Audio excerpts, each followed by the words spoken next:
जाते समय उसे फिर से एक पत्रकार ने कैमरे में कैद कर लिया। जल्द ही निक तय जगह पर पहुंच गया और पादरी ने सीधे मुद्दे पर आकर कहा कि निक की पत्नी गर्भवती है।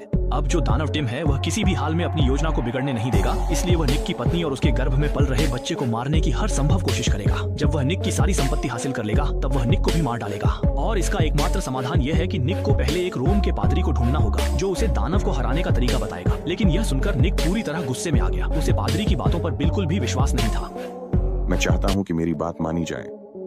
मुझे नहीं पता तुम कौन हो या क्या चाहते हो, लेकिन तुम मेरे दोस्त के साथ रहो, ये अच्छी बात है। मैं देखना या सुनना चाहता हूँ। ये कहकर निक वहाँ से चला गया। लेकिन जैसे ही निक गया, आसमान में अचानक बिजली कड़कने और तेज बारिश होने लगी। पादरी को अचानक एहसास हुआ कि नर्क से आया दानव उसे सजा देने आ रहा है। डर के मारे वह तूफान और बारिश की परवाह किए बिना तुरंत चर्च की ओर भागने लगा। उसे ये पता नहीं था कि चर्च का दरवाजा भी बंद था। वह असहाय होकर दरवाजा पीटता रहा। अगले ही पल छत पर लगी बिजली की छड़ पर बिजली गिरी।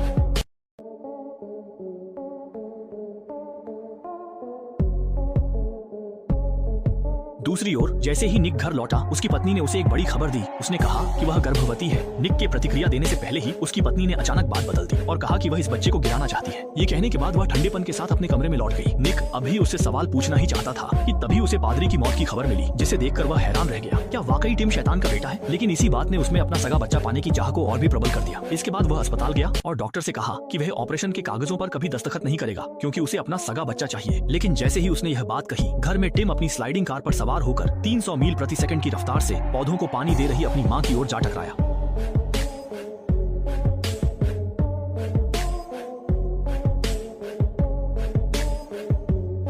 टिम यह सब कुछ बेरुखी से देख रहा था, जबकि उसकी पत्नी बुरी तरह गिर पड़ी।